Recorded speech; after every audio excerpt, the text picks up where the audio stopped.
Hey, Mrparka here to do something a little bit different. From now on, I'm going to be trying to do this weekly review, weekly videos. So there'll be reviews in the front, and then there'll be pickups towards the end.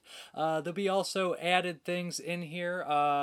Sometimes there'll be contests and whatnot, all sorts of things in here. There's going to be some differences as well. I'll start doing some stuff for Screaming Toilet. There'll be some written reviews on there and some hosted video reviews. So there's some changes coming along. So check it out. I'll keep you guys all updated and everything. Let's start this out with some reviews. I actually reviewed six movies, or I watched six movies that I want to get in depth with, or a little bit more in depth with than just a typical update. I kind of felt like doing this because I used to do like a weekly podcast, and with that you kind of can go into broader films and talk about more, and I think that the attention on one weekly video would be a little bit stronger. I'm trying new camera angles. I'm not using the typical, iPod or a phone. I'm trying the two camera angles. The quality might be a little bit lower, but we'll be able to pick from two different camera angles, so there's always that. So bear with me here. Suggestions and recommendations are welcome. So let's start this out. The first movie I got to check out was Vampire Journals by Full Moon. This one was made in 1997 by Ted Nicolaou, who did Terror Vision, which is great, and all the Subspecies movies. Vampire Journals was one I actually never got to see when it came out. It was by Full Moon, of course, and this was kind of towards the tail end, one of their last bigger productions over in Europe, where they had all that freedom that they used to have. So Vampire Journals basically follows this tortured vampire who he didn't want to be a vampire. Think Interview with a Vampire on a lower budget. The narration is there, and to be brutally honest, Vampire Journal's setup and everything about it would be something that I would kind of dismiss or not like or not be interested in. Like, oh, it's this angsty, drama-ridden vampire movie that is so melodramatic and annoying with narration. I'm just like, ugh, but surprisingly, Vampire Journals is actually one of those movies that's really well made and is always entertaining. It keeps you interested. The acting's fairly good in here. The main good vampire, I guess I'll say the main character, I'm not necessarily a good guy or anything, but he is from the movie by Mike Mendez, Killers, or The Real Killers. He's one of the brothers in that, which is kind of cool to see him in another movie. I thought I recognized him, but maybe it's a little bit different, harder to recognize him with the vampire teeth in because it sticks out. But he gets infatuated with this pianist, and this evil vampire does as well, and they kind of have this power struggle against them. Most of the movie takes place in this kind of this old, I want to say casino, which is pretty cool. The locations are really nice. There's lots of good atmosphere. There's tons of nudity, non-stop boobies popping out. On the disc, there's some commentary on here with Ted Nicolaou and Charles Band. Charles Band kind of goes into like the Glory Days speech, talking about how different it was and how cool it was to make movies back then. And he seems kind of thirsty, which is kind of funny. He's talking about all the women on there. He's like, look at all the boobs in here, Ted. This is the most boob-ridden movie you've ever made. And they have a good back and forth. Ted doesn't seem bothered by it. He jokes around with it. Yeah, but all in all, I was fairly surprised with it. Never boring, solid Full Moon movie. And a vampire movie I didn't think I'd like. I was pleasantly surprised with. Check out the trailer. And surprisingly, this one, a lot of people will complain, well, Full Moon doesn't do good HD transfers. I think this one looks damn good, so check out the trailer. I am God's most desolate creature. From Full Moon, the creators of the Subspecies trilogy, comes a new tale of the undead. Vampires are the spawn of many bloodlines. Some are monstrous creatures forced to hide their faces from society.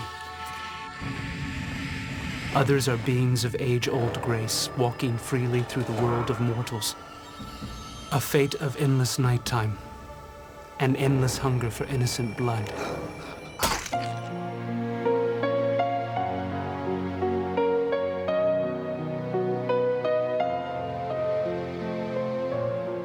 She has the gift.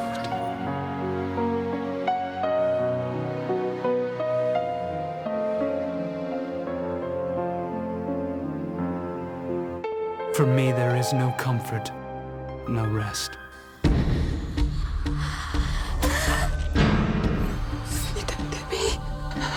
I've initiated you into the mysteries.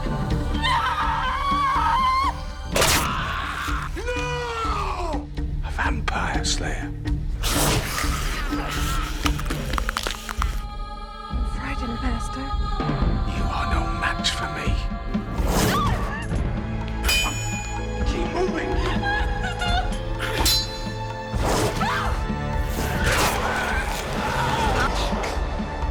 soon enough, you will beg me for deliverance.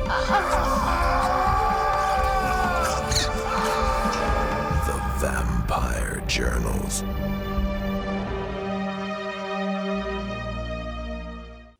Yeah, I mean, the trailer, I believe, looks just like the Blu-ray. I think you can see the grain. It looks pretty solid. The next movie I'll be reviewing is Django Prepare a Coffin. This was a Arrow movie right here, and this was originally released in the UK only. This is a UK edition, actually. But now it's released here and widely available, same as Vampire Journals. So yeah, this is Django Prepare a Coffin, or Prepare the Coffin, a coffin. You know, it's basically a take. If you guys are familiar with the Django movie with Sergio Corbucci with Franco Nero, it was made in '66, spaghetti western. There was all these unofficial sequels, almost 66 or something like that, unofficial sequels made into that. Sorry about that, I'm getting a little sweaty here. Almost 66 unofficial sequels made to Django. This is one of them. Originally, Franco Nero was supposed to be in this movie, but it was not to be. What's cool about this, it does have some of the same similarities as Django, the damaged hands, the coffin at the end, the machine gun, and he's actually a hangman in this one, which is cool. It connects him with the coffin. Unlike the first one, he just had this coffin. But yeah, the guy who plays him is Terrence Hill, not his real name, it's his Americanized name. But yeah, and the main enforcer in this one is George Eastman, looking big and scary and rugged. Yeah, George Eastman is always great. He's always intimidating, and I always enjoy his performances. But he's an enforcer in this movie. Essentially what happens to poor old Django here is he's thought to be killed during a stagecoach robbery where his wife is in there. And this upsets him naturally. He goes out and is looking to get back at the people who are responsible for it. He, as being the hangman, ends up starting to save wrongfully accused people, and they play dead, and he takes them out into this secluded area, and he creates his army of like phantoms. These phantoms betray his trust, and they do something he didn't want them to do, so it kind of leads on the bad guys onto him, and he's also kind of against the Phantom Riders, so there's a lot going on in here. The ending takes place in a cemetery, and it has a pretty cool showdown. It's not as good as Django or anything. It's a bit hokey. There's lots of punches that are you know, the Italian sound effects are always great, especially the gunshots. Anybody that's seen Italian films knows that. I love Italian films, and I do think this one's solid. Not as good as Django, of course, but worth checking out. There's some moments of comedy as well, hokey comedy with a parrot. The special features on here include, you can watch it in Italian or English with subtitles for both, and there's about an 8-minute kind of in-depth thing about the Django films with an expert, and he talks about how this is similar to the original Django and all the other different Djangos, and it's pretty cool. I learned a little bit, and you know, this is only the third Django movie I guess I've seen, but none of them are really official. There might actually be an official sequel later on, but check out this video from Arrow that will tell you everything that I just did way better.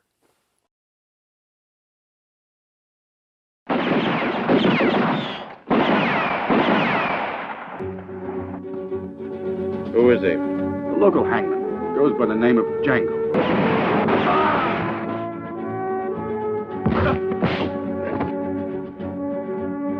Whose grave are you digging there? Yours. Gli farete capire che è arrivato il momento di pentirsi.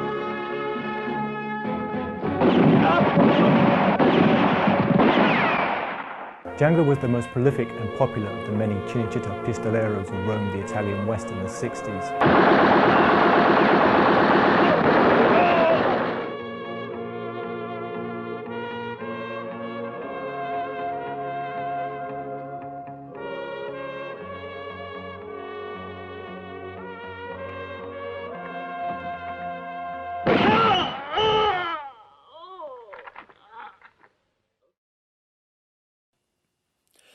The next one here we have is from Sub Rosa Pictures. Now this is actually also released on Blu-ray.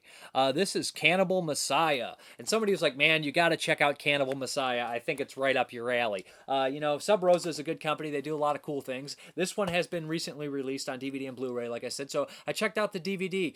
Yeah, this is a German splatter, but it's more of a comedy horror than anything else. You know, think like dime store Peter Jackson is what I would call it. You know, there's something something special about Peter Jackson and Sam Raimi and even J.R. Bookwalter that can pull off that kind of fun splatter stuff and get away with it and do a great job. Now, saying that, Cannibal Messiah runs nearly almost 2 hours long, and for a low-budget splatter film, that's pretty rough. And especially, it's a very self-indulgent movie as well. All the characters in the movie are always talking about they're from Psycho Productions. The movie's made by Psycho Productions. The main stars are also the directors, and there's all these inside jokes. So much so that I think that there was a previous film that I didn't see. I don't know if this is necessarily true, and it goes into all this backstory, and they're talking about all this stuff that's previously happened, but I have no clue what's going on. And also there's tons and tons of dialogue, which you mean you're reading subtitles, which is not the film's fault, but it's a lot of dialogue. So it becomes kind of an exhaustive experience, to be honest. The first half is fairly repetitive. Everybody's doing that over-the-top cheesy acting, but they love what they're doing, and I got to give them credit for that. The second half of the movie gets more horror-oriented and trippy and weird. And there's some moments of gore in here that are actually pretty good. The highlight in this movie is the gore. Unfortunately, it's 2 hours long, and it's really hard to get through for me. I did enjoy a couple of the gags. The intestine chasing was really funny, and the guys are having fun. But everything is on everything's handheld. Not that that's necessarily bad. I love handheld, but everything's shaky. There's not much professionalism going on here, but there's a lot of heart. But sometimes heart is not enough for me. It's just not something that I really enjoy. I like the kind of straight campy stuff, not the over-the-top campy stuff all the time. Although it's hard to stay because I love stuff like Bad Taste and Evil Dead 2, and I mean not Evil Dead 2, but Army of Darkness. That stuff that is a little over the top, but they're not so over the top it's ridiculous, if that makes any sense to you guys. Check out the trailer and you'll see it. The trailer makes it seem a little bit more hardcore than it actually is, but the trailer on here actually looks really crisp compared to the DVD. So if it's something you'd like, I'd say go for the Blu-ray. But again, there's a hour and 40-minute making of, which I did not get a chance to dive into, but that's a lot of stuff in here. So, maybe that would have shed some light on here. There's some weird gags and weird character quirks in here, but again, a little bit too over-the-top acting for me to get into it. And weird wigs and nonsense and just... there's a couple moments in here that I did like, and concepts like the tunnel. If you go into the tunnel and you go to the other side, and weird alternate realities and stuff like that. I like that kind of stuff. I just don't like the getting there, is what I'll say.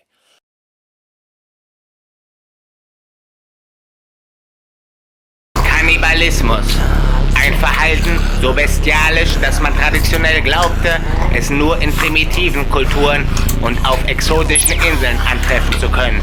Traditionell sind unsere Zeiten doch nicht mehr. Die Schwachen leben für die Starken. Genau. Nach dem sensationellen Erfolgsfilm Der letzte Kannibale, bei dem der junge Dokumentarfilmer Alan Yates sein Leben ließ, macht sich das furchtlose Filmteam von Psycho Productions auf, nun noch tiefer in die Geheimnisse der Silcheder Wälder vorzudringen. Ich werde sein Lebenswerk vollenden, ja? Das bin ich mir einfach schuldig. Unterstützt werden sie dabei von einem fanatischen Freiheitskämpfer, der unter dem Namen der Pfadfinder bekannt ist und der noch eine persönliche Rechnung in den Wäldern zu begleichen hat. Und die Liste meiner Rache ist jetzt um Namen länger geworden. Doch was sie diesmal in den Tiefen der Silcheder Wälder finden, übersteigt all ihre Vorstellungskraft. Außerdem kannst du wie und Teppich auf die Zukunft zurückgreifen. Von den Machern von Das Geheimnis der Zauberpilze. Diese scheiß Zauberpilze zu produzieren, Mann, das hat mein scheiß halbes Leben ruiniert. Ein Film, so schonungslos pervertiert, dass es wahr sein muss. Ich fühle mich einfach nicht wohl. Ein vor Einsamkeit gebrochener Einsiedler. Ich wusste, dass so etwas irgendwann passieren muss. Zwei vom Erfolgsdruck zerfressene Filmemacher. Mir war ja schon klar, dass du Probleme hast, aber dass es jetzt so weit gekommen ist, hätte ich nie gedacht. Ein von Rachegelüsten überschäumender Pfadfinder. Wenn es meiner Rache dient und es dadurch schneller geht, dann machen wir das so, verstanden? Alle werden Opfer eines kranken Kultes. Keiner wird seine volle Stärke erreichen, wenn er sich nicht absolut den strengen, aber fairen Regeln dieses guten Buches ergibt. Sie verstümmeln. Sie vergewaltigen. Bring mir den anderen Ruhe! Sie trinken Blut. Er hat mich gesegnet. Sie nehmen Drogen. Aber das entspricht nicht den reinen Lehren dieses Buches. Sie töten Menschen. Sie fressen Menschen. Sie dienen ihrem Gott. Das bin ich. Der wurde doch von dem Biest getötet. Auf was? Wie kommst du denn darauf? Es ist... Hört auf, hier rumzuspacken! Der König der Kannibalen. Zum Angriff! Blut zu Blut.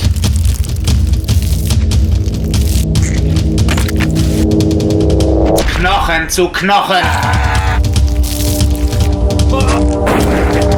Und des Menschen Fleisch. Trinkt vom Blut des ewigen Lebens, meine Brüder. Zu des Menschen Fleisch.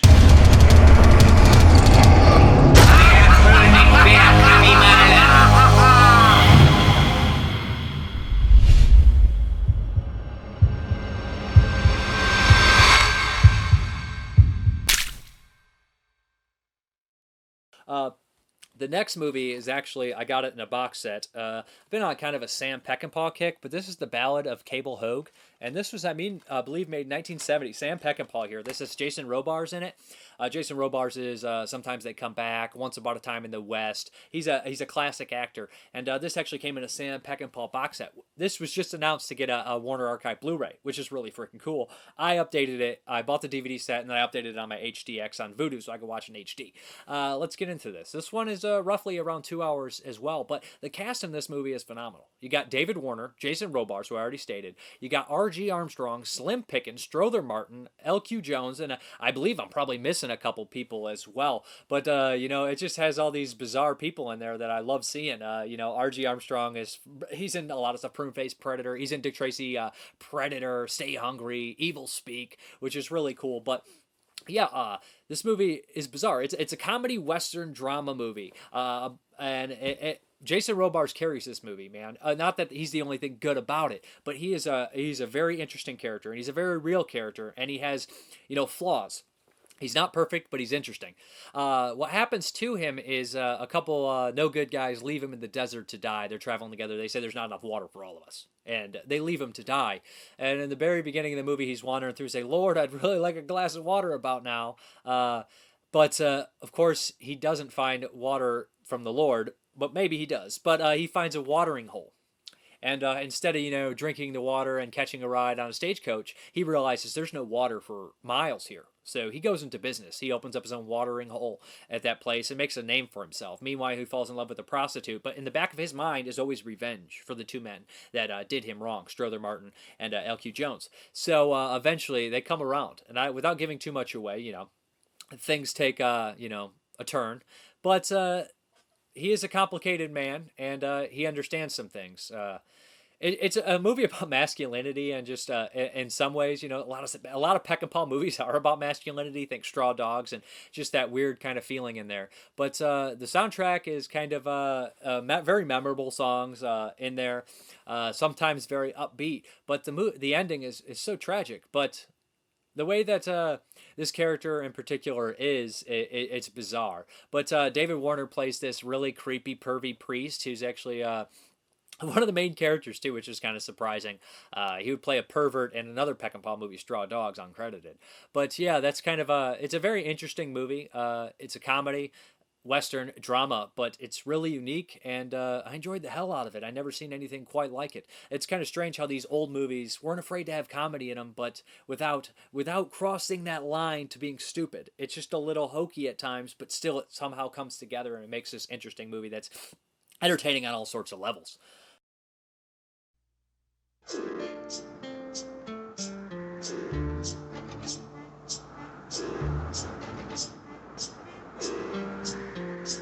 Ain't had no water since yesterday, Lord.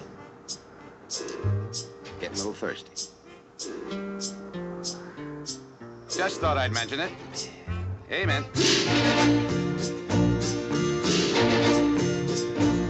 Tomorrow is the song I sing. Tomorrow ragmen can be kings. The smile I wear will be my crown, and I'll be lighting up a lifetime when the sun goes down. Tomorrow be the song you sing. Yesterday won't mean a thing. Make today your next day's dawn, and you'll still be here grinning when today's all gone.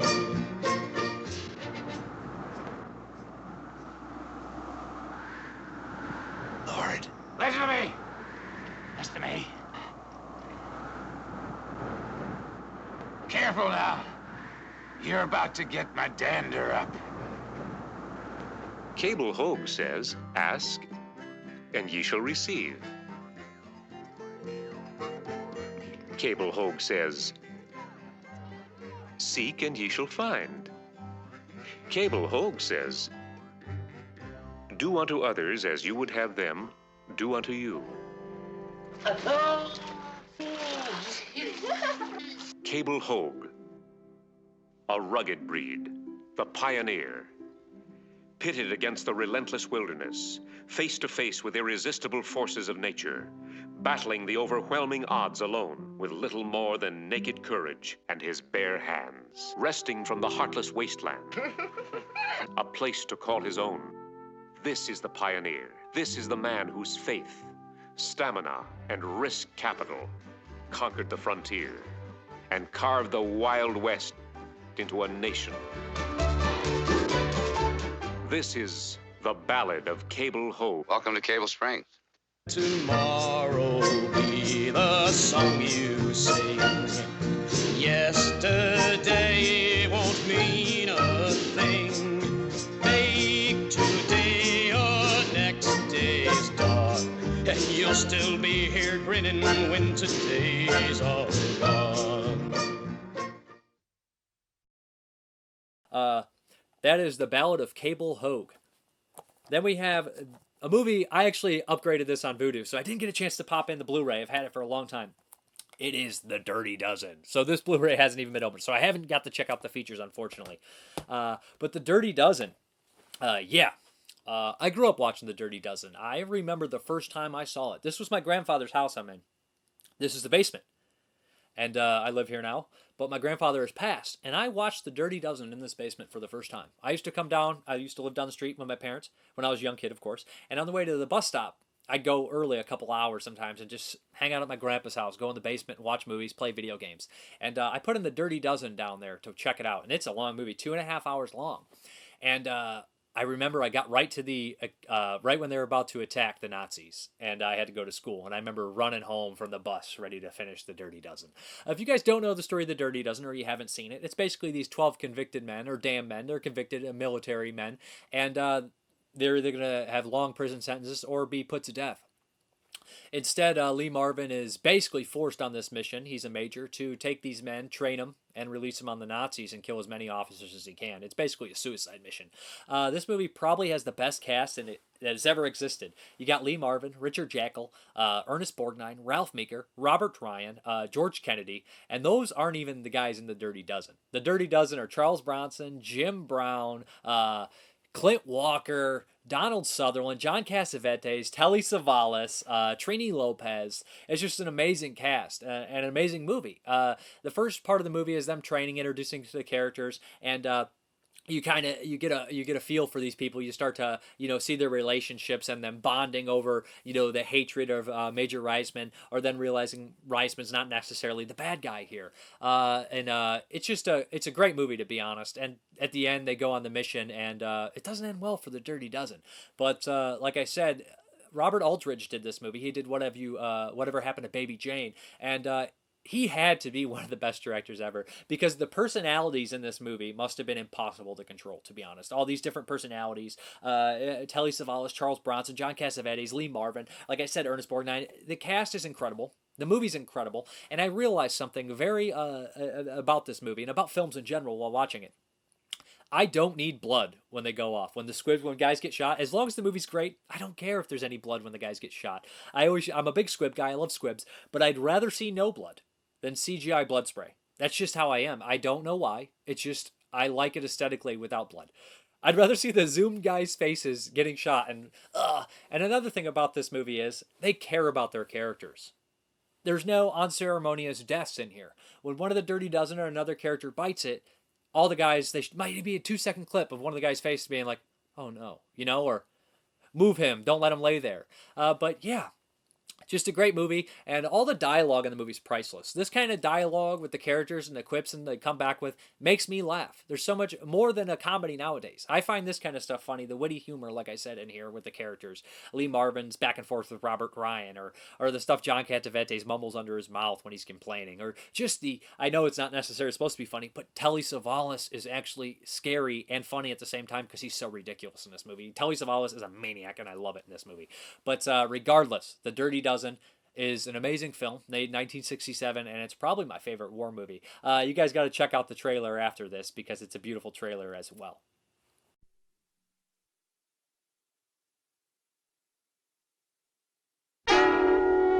Major Reisman, you are ordered by Allied command to select 12 general prisoners convicted by courts-martial and sentenced to be executed or serve lengthy prison terms for murder, rape, robbery, and other crimes of violence.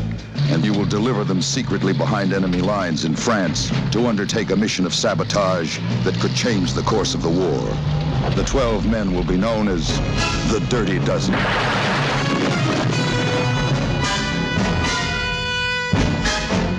Lee Marvin as Major John Reisman. There's a little of Major Reisman in every man, says Marvin. Tough and unyielding, yet compassionate. I think it's the best role I've ever been asked to play.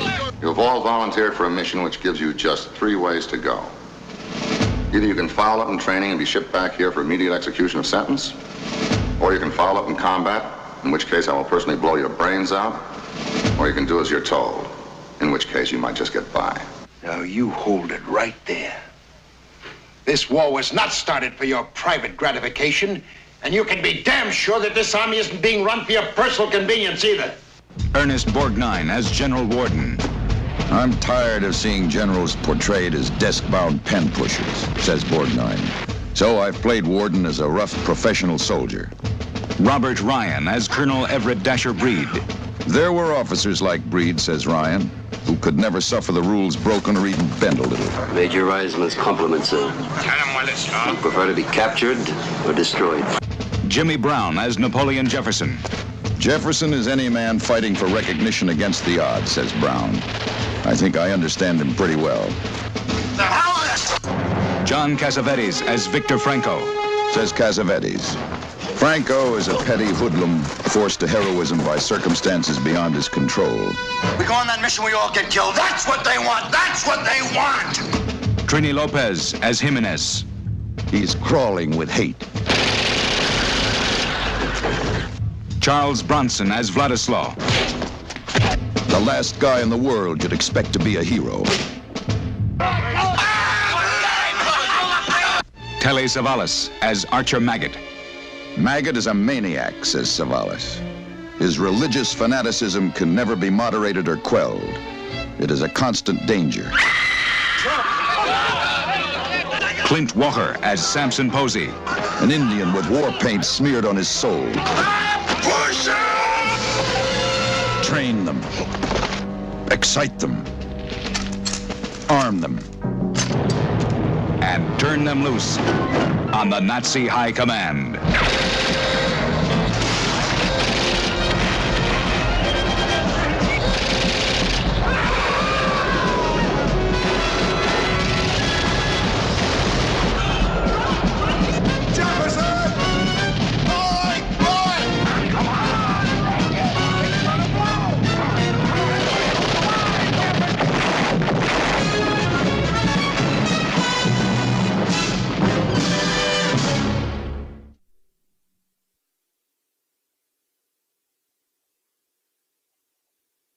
And the last movie I will be diving into a little deeper is Posse by Mario Van Peebles. Yeah, Mario actually directed this one. Yeah, Posse. I saw this movie as a kid a lot. Love this movie. It's another Western movie. There's 3 Westerns in here. Oh, or 2 Westerns. Is there 2? There's 2. But yeah, or 3. 3 Westerns and a war movie, man. Not much horror. Sorry, guys. But yeah, the Posse. Posse I grew up watching, like I said, made in 1993. I saw the Blu-ray from MGM. Dirty Dozen Warner Brothers. But yeah, Posse basically follows the story of a man who is forced into the American-Spanish War for a murder, for revenge murder, and that's Mario Van Peebles, who also directed. And essentially, he leads he's forced to do this crazy suicide mission by Billy Zane, who's his colonel, who also was in Tombstone around this time, which is kind of funny, completely opposite role in a different kind of Western. But he realizes that he's kind of being backstabbed, and him and his group of men kind of escape. And Mario Van Peebles leads him back to his hometown, where his father died under unfortunate circumstances, and he wants to get revenge for that murder. The cast in this one is amazing. It's got Mario Van Peebles, Tom Lister, Stephen Baldwin as the only the token white guy for once in a gang, which is really fun. Tone Loc, who I love in this movie, he plays what is his name? Man, I can't think of it off the top of my head, but he's probably one of my favorite characters in the movie. And it's also got Richard Jordan, Paul Bartel, and a slew of blaxploitation actors in here, or famous African-American actors, which is really cool. You got Isaac Hayes, Reginald Vell Johnson, Pam Grier. So they definitely kind of take that Mario Van Peebles, Melvin Van Peebles, Mario's dad's in it as well. So they take that kind of blaxploitation and mix it with Western. And it's a really entertaining movie. Watching it was very bittersweet, lots of action. It's a revenge Western, which is one of my favorite subgenres. The acting's top notch. When the action moments happen, they're exciting. I get excited by them. So yeah, I would really recommend rediscovering Posse. I'm sure a lot of people saw it when it came out. It's kind of forgotten. I was excited to see that it was on Blu-ray. I completely forgot. But yeah, during that time, there was a lot of cool late 80s, early 90s, had some good Western movies come out. Tombstone, all-time favorite. Posse, Young Guns 1 and 2. I know these aren't necessarily your traditional or A-list Westerns, but even Unforgiven came out around that time. These movies, I think, are perfect movies to me. That's maybe not Young Guns 2, but I just grew up watching that kind of stuff, and I've always enjoyed that kind of stuff.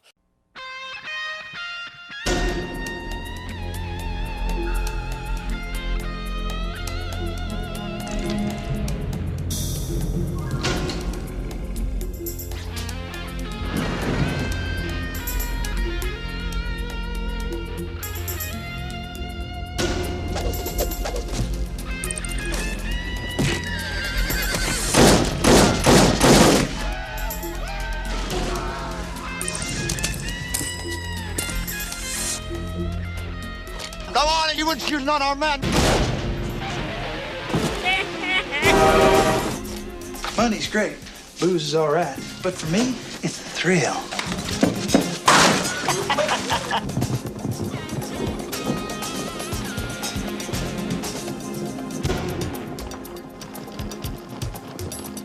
Hey, Jesse, you ain't here all that revenge shit, are you? I tell you what. Let's be two old friends having a drink. The only way y'all's gonna keep this land is to stand up and fight for it.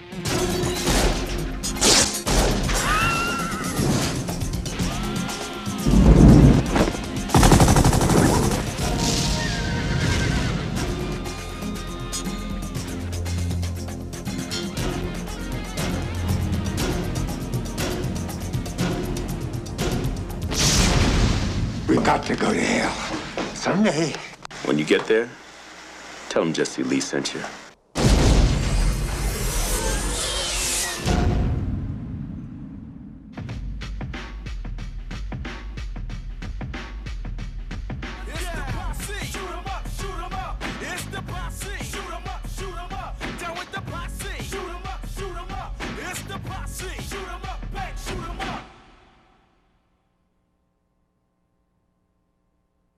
So yeah, I check out all those movies, to be honest, except maybe Cannibal Messiah on your preferences. That one really wasn't for me. Now we're going to get into the pickups. Let me start with the DVDs, make it fast, or I'll start with the VHS. Here we go. I grabbed Hack-O-Lantern from Massacre Video. I got the bundle. Sorry about the glare. This is actually going to have Blu-ray and DVDs in there, which is going to be really cool. I mean, the Blu-ray's coming with it eventually. That's still on back order, but it's nice to see a little slip of this. He released this earlier without a slip in the clamshell, so that's cool. Then what else do we have? Let's get into the DVDs. Let me find out real quick. Sorry, guys. I should have been a little bit more prepared. Another one from Massacre Videos. This is Phantom Killer. I'd actually seen this years ago. I haven't got a chance to rewatch it, but it's a Polish horror movie. I'm not necessarily sure it's really Polish, but yeah, you know, that's the gimmick, I guess. But yeah, I barely remember it. Killer in this weird white mask, kind of giallo style. Very, very sexploitation kind of, a lot of weird sex things in it, if I remember correctly. We have Talk Nerdy to Me. This is actually a local filmmaker from Toledo. I know this guy. I met this guy on the set of one of Dustin's movies. He seemed like a really cool guy, really nice guy. And I know some of the people in this, so I picked it up. Haven't got a chance to watch it. I'm actually going to take out She Kills out of here. I kept it in there so I didn't flatten the case. But let me put my Ballad of Cable Hogue back in here.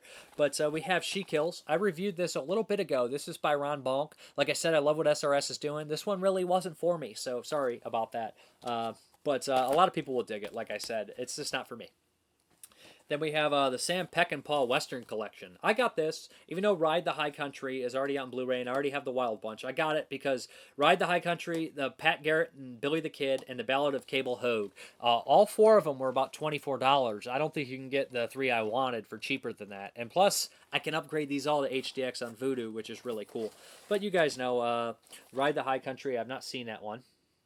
That's on Blu-ray by Warner Archive. Pat Garrett and Billy the Kid, really want to check that one out pretty soon. James Colburn's in it, Chris Christopherson. Both another Sam Peckinpah movies. And The Wild Bunch, I have the Blu-ray. This is an absolute classic. If you guys never seen The Wild Bunch, do yourselves a favor and watch Ernest Borgnine, William Holden, Ben Johnson, and Warren Oates kick some ass. The Ballad of Cable Hogue, which I already showed and talked about. So that's the DVDs. Let's get into the Blu-rays. Let's start with this one, Don't Kill It, with Dolph Lundgren. Check this one out. It's by Mike Mendez, who brought up again. Yeah, Don't Kill It. It's kind of a fun movie. This demon possesses people and it gets him to kill people. But the gimmick is, if you kill the demon, you become the demon. So it's just nonstop action for the first, the beginning and the end. There's some slow parts in the middle, but it's funny. It's fun. Dolph Lundgren's having fun, and it's good to see him get a nice role for once, you know. Circus of the Dead by Billy Pun. I reviewed this a long time ago. I reviewed it so long ago I barely remember it, but I remember Bill Oberst Jr.'s in it, and Bill Oberst Jr. is amazing. He's always amazing. It's kind of like these crazy killer clowns kidnap a guy and force him to do all this weird kind of gross stuff. It's a pretty extreme movie if I remember, but they sent another slipcover sign, which is really cool of him to do. Then I guess let's get into the Scream Factory stuff. We have Demented. I had this VHS still. I've never watched this movie, and I have not watched the Blu-ray yet either. So that's cool. I'm interested in checking it out. I believe it's like a rape revenge movie. We have Tales in the Hood. About time, man. I actually have this on Vudu in HDX. I couldn't wait. I paid like $18 for it. I have a DVD of it too, but you know that's pretty obsolete now. An HBO movie. So maybe we'll see some more HBO come out from Scream Factory. Night Flyer, The Hitcher, Full Eclipse. The list is long. All DVDs down here that are pretty cool movies that I've not seen on Blu-ray or in HD. But yeah, Tales in the Hood. Have not got a chance to open this bad boy up. Also, if you guys see something you want to see me review or talk about in the next week's video, let me know. Maybe I'll check it out. But Tales in the Hood is a horror anthology with like a, an urban spin. Always liked it. Underrated movie. Has a great cast in it. We have Beyond the Gates. Have not got a chance to watch this one either. But it's kind of like a VHS style horror movie. We have Ben. Ben here is a killer rat movie. It's actually the sequel to Willard. I should have showed Willard first. But these are 70s movies. I used to watch these as a kid, and I'm so glad to see them on Blu-ray, to be honest. But I used to watch them as a kid, and I barely remember them until I rewatched them again for Killer Rat Week. I'm not sure a couple of those videos got taken down. But Willard basically follows the story of this like kind of reclusive kid who's bossed around by his mother, and he ends up snapping and befriending these rats, and he uses them to do his evil purposes. But Ernest Borgnine plays his boss. Borgnine everywhere in this video, but Borgnine plays his mean-ass boss, and he's great in it. I can't wait to check it out in Blu-ray. But Willard's a great movie. The sequel, Ben, is more kiddie-like, but has the hit song by Michael Jackson, Ben. In this movie, the rats kind of attack everybody. Ben's on his way out. Gets away and lives from the first movie, and he's out on a rampage, and he befriends this little boy. And there's actually a touching relationship between the rat and the kid. Kind of a kid's movie, like I said, but that's been... Well, I have a different look at kids' movies. I think Ben and Willard are kids' movies, but I'm kind of twisted. But we have Apocalypse Now. I haven't seen this movie in years. Haven't seen it in a very, very long time. So, I picked up the Blu-ray. It was dirt cheap. Wanted to check it out. We have the Payback Time triple feature. Rutger Hauer and Blind Fury, Chuck Norris and Silent Rage, J. Michael Vincent and White Line Fever. I don't think I've seen any of these. And it was a Mill Creek, so it was dirt cheap, and I wanted to check them out. I almost bought Silent Rage and White Line Fever like 20 times. So glad I procrastinated on that, because now I got all 3 of them in HD. No real features to speak about, but hey. We have Cat Sick Blues. Dave Dunbar told me to check this one out, and man, was this one freaking weird. This is actually a reversible cover. This is an Australian Blu-ray for Monster Pictures I imported, burn-on-demand deal.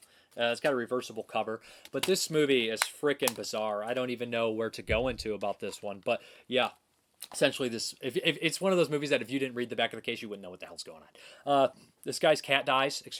This guy's cat dies, and he basically creates this weird ritual where he has to get 9 lives to bring his dead cat back to life. Gets really gross, really weird, and he has this strange cat penis he puts on and this weird cat head.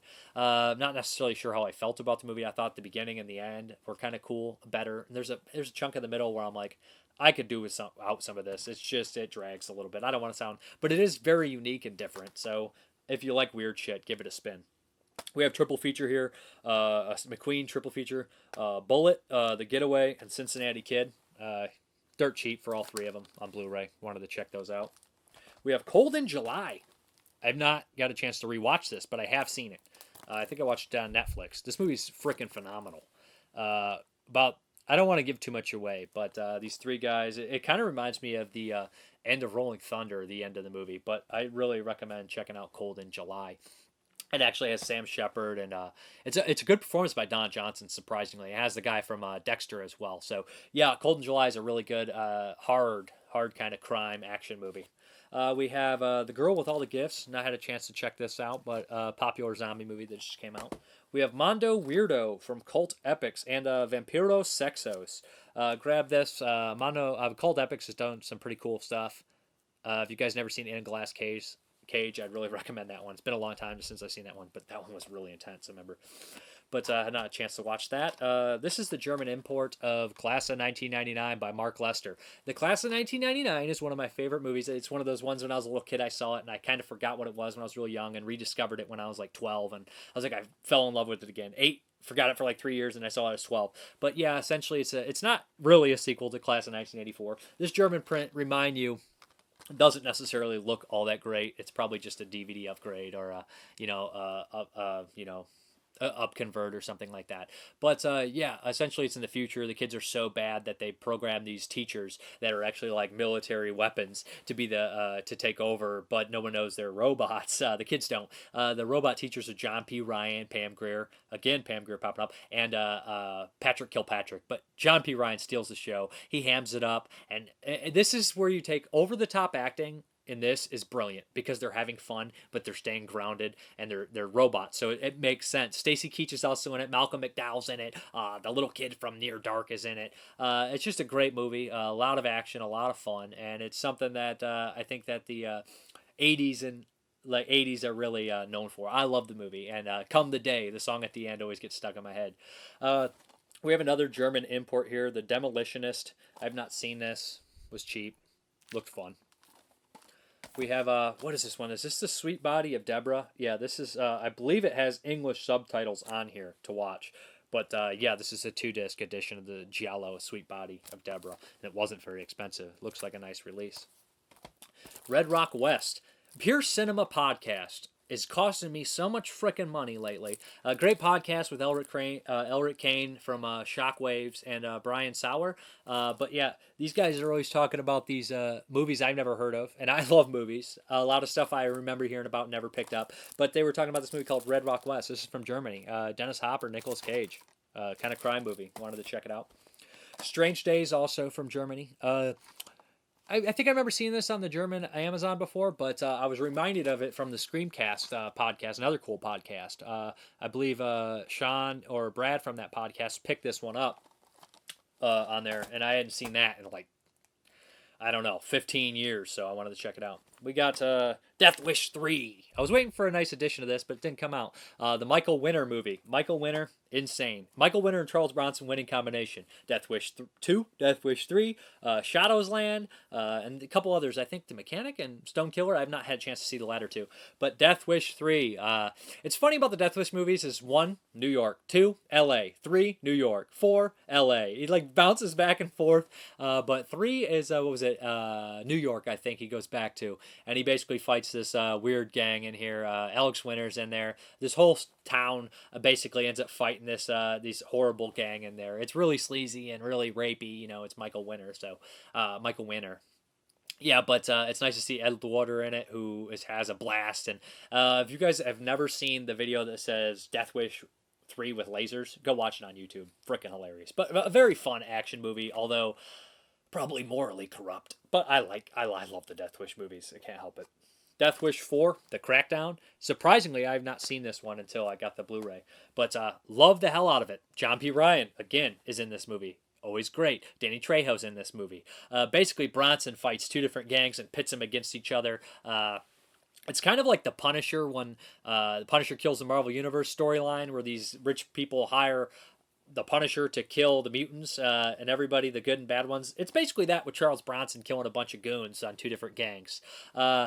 The guy, I want to say his name's Manny, the actor's name, I can't remember his full name, who's in Return of the Living Dead 3 and RoboCop and Cyclone, the guy who says, F me, in RoboCop, he's in this as well. There's a lot of familiar faces. Bronson's great in it. Bronson kills a lot of people, a lot of action. Less rapey than the other ones. Enjoyed it. Enjoyed the hell out of it. Probably one of my favorite Death Wish ones. Messenger of Death from Olive Pictures with Charles Bronson. I'm on a Bronson kick. Okay. Not had a chance to watch that. And what else do we got? We got Black Caesar. This is actually by Larry Cohen, I believe. Olive again. Wanted to check that out. Not had a chance to see it. If I don't say much about him, it's just I haven't seen him in a long, long time, or I haven't watched it yet. Hammer with Fred Williamson. Both those have Fred Williamson in them. Cool. Friday Foster with Pam Grier. Also Olive. Slaughter with Jim Brown. Got a lot of blaxploitation in this update from Olive. They had a sale on deep discount. Buy one, get one free. So, yeah. Annie Coulter. The Signature series from Olive. I wanted to check this one out. It's a Western, and it's got Borgnine and Raquel Welch. And who else is in here? Let me look at it. Yeah, it's got Strother Martin and Jack Elam in it. So, yeah, Strother Martin was in the Ballad of Cable Hogue, and he's also in the Wild Bunch. And Ernest Borgnine's in the Wild Bunch. And the Dirty Dozen. Got a lot of Borgnine. Borgnine. Okay, some Code Red, After the Fall of New York. I think I saw this one. This is the one with Big Ape Eastman in it. Yep, I seen this one. Yeah, this is Code Red. Having a chance to rewatch the Blu-ray. Beyond the Door from Code Red.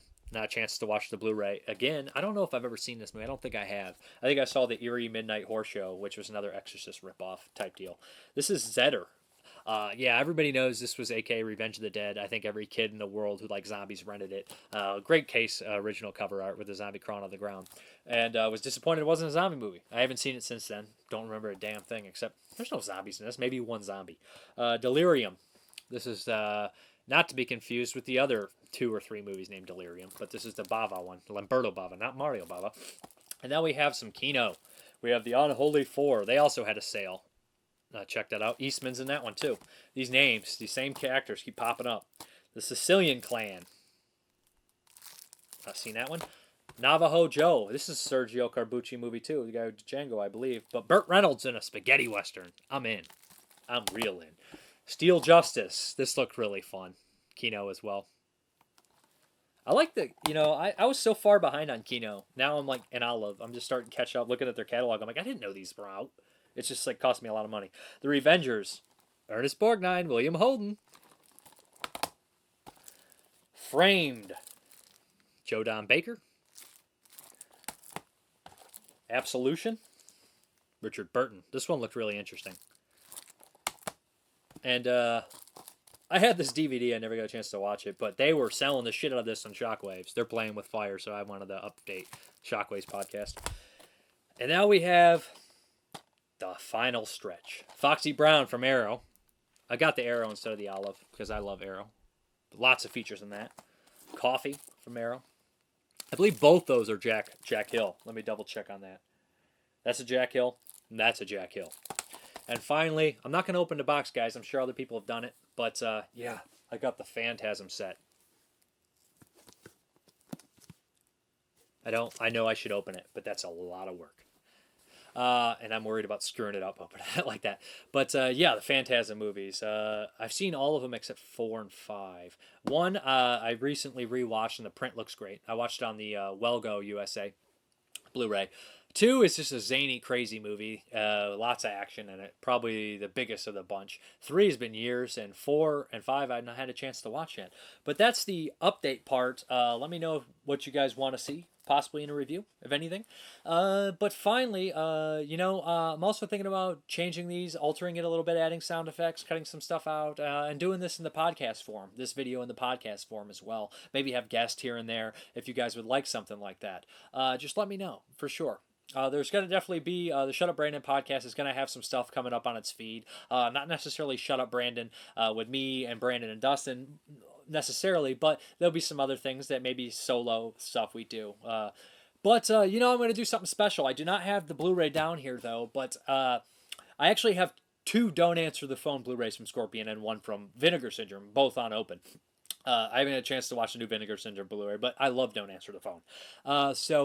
Basically, you'll see it right here. I'm going to put a picture here of the movie. But, the Blu-ray. But if you guys want to do something for me, I'll put you guys in for a contest to win the Don't Answer the Phone Blu-ray from Scorpion Films. First, here's what you do. Send me a private message on YouTube with your name on there, your favorite Charles Bronson movie, your favorite Arrow release, either UK or USA or UK, and what else was there? There's one more thing I need you to do. You need to subscribe, if you don't mind, please. Favorite Charles Bronson movie, favorite Arrow release. Need to subscribe, and also tell me what you liked about the video, what you didn't like about the video, changes, yada yada yada. You like the weekly format, you don't like the weekly format. Let me know. Just send that to my YouTube Messenger, and next week I'll draw the names out at the end of the video, and I'll send you Don't Answer the Phone on Blu-ray.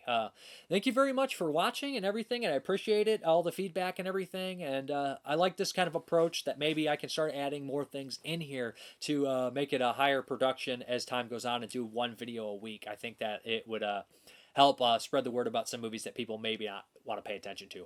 But Mr. Parka, thank you very much for watching as always, and have a good one.